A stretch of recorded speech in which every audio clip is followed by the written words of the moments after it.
بسم اللہ الرحمن الرحیم۔ میری بہن رات ہوتے ہی خود کو ایک کمرے میں قید کر لیتی اور کسی کو اندر نہیں آنے دیتی تھی۔ عجیب عجیب باتیں کرتی اور کمرے سے عجیب قسم کی آوازیں آتی۔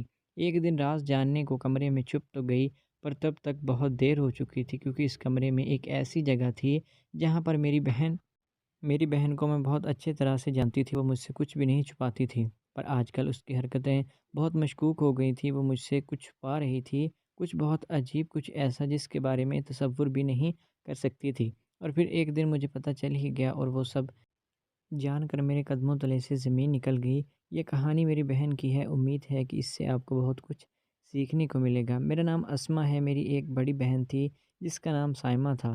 ہمارے ماں باپ ہمیشہ ایک دوسرے سے لڑتے رہتے تھے۔ ان کو ہماری تو کیا خود کی بھی فکر نہیں ہوتی تھی۔ ایک دن میری ماں ہمیں چھوڑ کر کسی اور کے ساتھ چلی گئی۔ ہم نے اس دن کے بعد کبھی اپنی ماں کو نہیں دیکھا۔ بابا بھی اپنی ہی دنیا میں کھوئے رہتے تھے۔ ان کو شراب کی لت لگی ہوئی تھی۔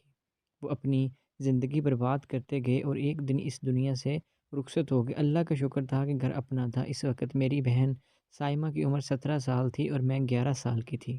اس نے گھر میں ٹیوشن پڑھانا شروع کیا اور کسی طرح گھر چلنے لگا۔ ہم نے اپنے گھر کا ایک پورشن کرائے پر دے دیا۔ وہاں پر ایک بوڑھے انکل آنٹی رہتے تھے۔ ان کی کوئی اولاد نہیں تھی۔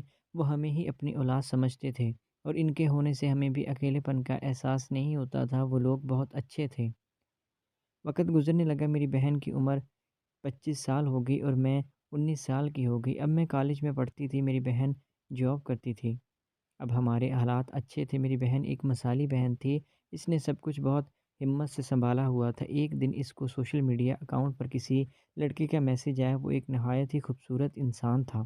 کوئی بھی لڑکی اس کو نظر انداز نہیں کر سکتی تھی۔ وہ میری بہن سے اپنی محبت کا اظہار کرنے لگا اور کہنے لگا کہ اس کو میری بہن سے ایک نظر میں ہی محبت ہو گئی تھی۔ میری بہن بھی آخر انسان تھی، وہ کب تک اس کو نظر انداز کرتی۔ وہ بھی اس سے بات کرنے لگی، دونوں میں دوستی اور پھر محبت ہو گئی۔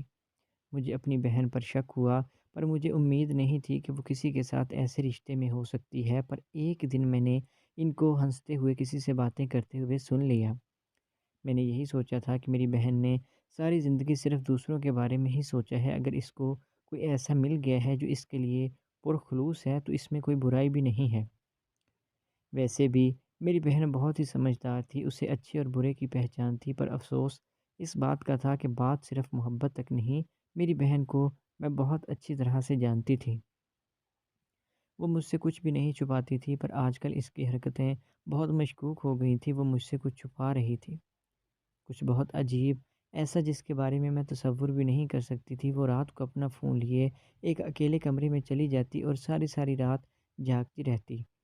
وہ کمرے کو اندر سے لاک کر لیتی تھی۔ اگر میں کبھی اس کی خیریت پوچھنے کی خاطر اس کو آواز دیتی یا غلطی سے دروازے پر دستک دے دیتی، تو وہ مجھے بری طرح سے ڈانٹ کر وہاں سے بھیج دیتی تھی۔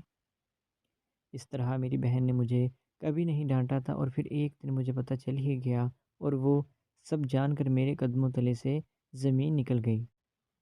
کیونکہ یہ خبر مجھے میری بہن کی موت کے بعد ملی تھی۔ اس نے اپنی کلائی کاٹ لی تھی۔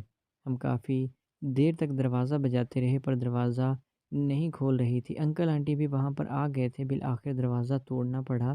میری بہن کی لاش برآمد ہوئی تھی۔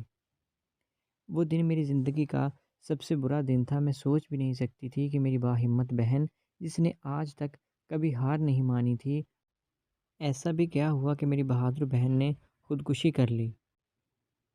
آخر کیوں اس کو موت زندگی سے آسان لگنے لگی تھی؟ میرے پاس یہ جاننے کا کوئی راستہ بھی نہیں تھا، پر شاید وہ بہت پریشانی میں تھی، کسی بہت بڑی اذیت میں تھی۔ مجھے اپنے سوالوں کے جواب نہیں ملے۔ میرا دکھ میرا غصہ بن گیا تھا۔ میں سوچنے لگی تھی کہ میری بہن بھی مجھے میرے ماں باپ کی طرح سے چھوڑ کر چلی گئی ہے۔ میں نے کالج جانا چھوڑ دیا۔ وہی آنٹی میرے لیے کھانا بنا کر رکھ جاتی، مجھے سمجھاتی کہ اگر آج میری بہن زندہ ہوتی تو وہ مجھے اس حال میں دیکھ کر کتنی دکھی ہوتی۔ پر مجھے کسی کی بھی پرواہ نہیں تھی۔ میں نے اپنی چال ڈال بالکل بدل لی تھی۔ میں اب ہر طرح کی فیشن کرتی تھی۔ میری بہن بہت خوبصورت تھی۔ میں اس کے مقابلے میں اتنی خوبصورت نہیں تھی، پر میں نے خود کو ہر طرح کے فیشن سے اتنا سجا لیا تھا کہ اب میں بھی بہت حسین لگتی تھی۔ میں نے اب دیر تک گھر سے باہر رہنا اور دوستوں کے ساتھ گھومنا پھرنا شروع کر دیا تھا۔ اپنے سوشل میڈیا اکاؤنٹ پر میں اپنی تصویر لگایا کرتی تھی۔ ایک دن مجھے ایک حسین لڑکے کی طرف سے میسیج موصول ہوا جس کا کہنا تھا کہ وہ مجھ سے دوستی کرنا چاہتا ہے۔ میں نے پہلے اسے تھوڑا تڑپایا، وہ بھی اپنی لگن کا پکا تھا، روز مجھ سے بات کرنے کی کوشش کرتا۔ بالآخر میرا دل بھی پگھل گیا اور میں نے اس سے بات کرنا شروع کر دی۔ ہم دن رات باتیں کیا کرتے تھے، ایک دوسرے سے محبت کا اظہار کر بیٹھے تھے۔ ایک دن اس نے مجھ سے ایک مطالبہ کیا اور کہا کہ اگر میں اس سے پیار کرتی ہوں تو اس کی بات مان لوں، پر میں نے جواباً اسے یہ کہہ دیا کہ یوں فون پر دور دور کب تک رہیں گے، وہ مجھ سے ملنے میرے گھر ہی آ جائے، کیونکہ ویسے بھی میں اب گھر پر اکیلی ہی رہتی تھی اور اب تو میری بہن بھی نہیں تھی جو کہ مجھ پر حکم چلاتی۔ میں جو چاہتی تھی وہ کر سکتی تھی۔ وہ دوسرے شہر میں رہتا تھا پر ایک ہفتے کے اندر ہی مجھ سے ملنے آ گیا۔ ہم ایک دوسرے سے مل کر بہت خوش ہوئے تھے، ہم نے خوب ساری باتیں کی، ساتھ بیٹھ کر کھانا کھایا۔ اس کا نام مبین تھا۔ جانے کیوں وہ اچانک بے ہوش ہو گیا اور جب کچھ دیر بعد ہوش آیا تو خود کو دیکھ کر چلانے لگا۔ وہ اتنی بری طرح سے چلا رہا تھا، میں فوراً اس کمرے میں آئی جہاں پر وہ تھا۔ اس سے پوچھنے لگی کہ کیا ہوا ہے، وہ کیوں ایسے چلا رہا ہے؟ ارے کیا ہوا، تم ٹھیک تو ہو، کیا ہو گیا تمہیں؟ میں نے تو فکر مند ہو کر پوچھا تھا، پر وہ مجھے ڈری ہوئی نظروں سے دیکھ رہا تھا۔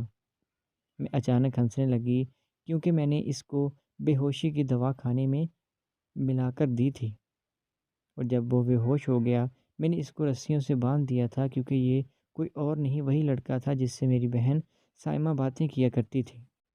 میرا بدل جانا، فیشن کرنا اور لڑکوں سے باتیں کرنا سب پلان کا حصہ تھا، کیونکہ میں اس کو ٹریپ کرنا چاہتی تھی۔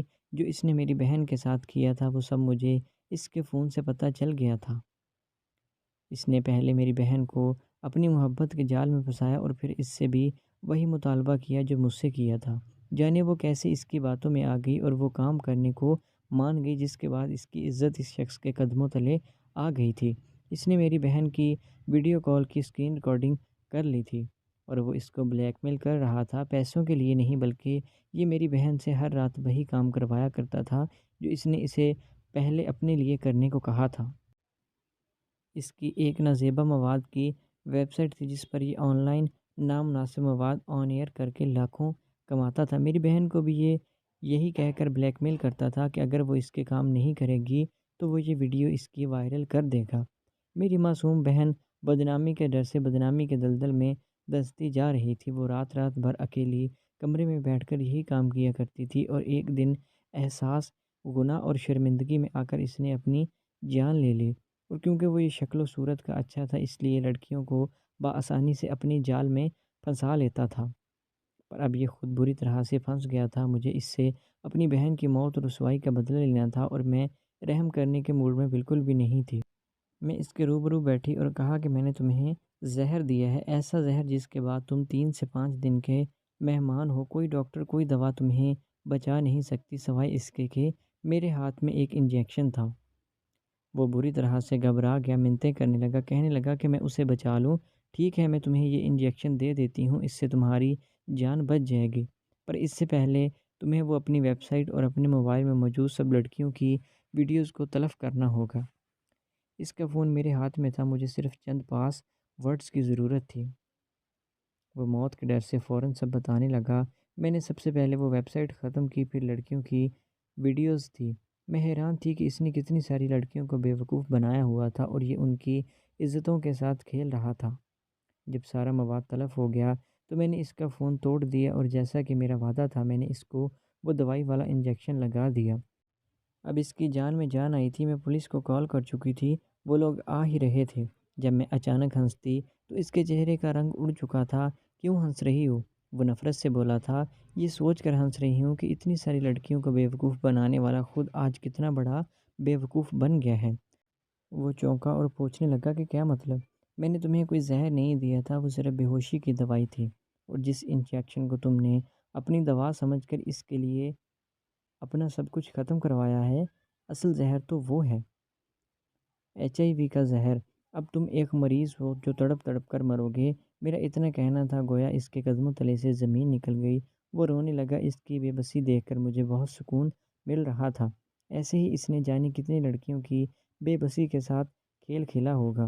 پر ہر ظالم کا انجام ضرور ہوتا ہے اور اس کے خلاف مظلوم ہی کھڑا ہوتا ہے۔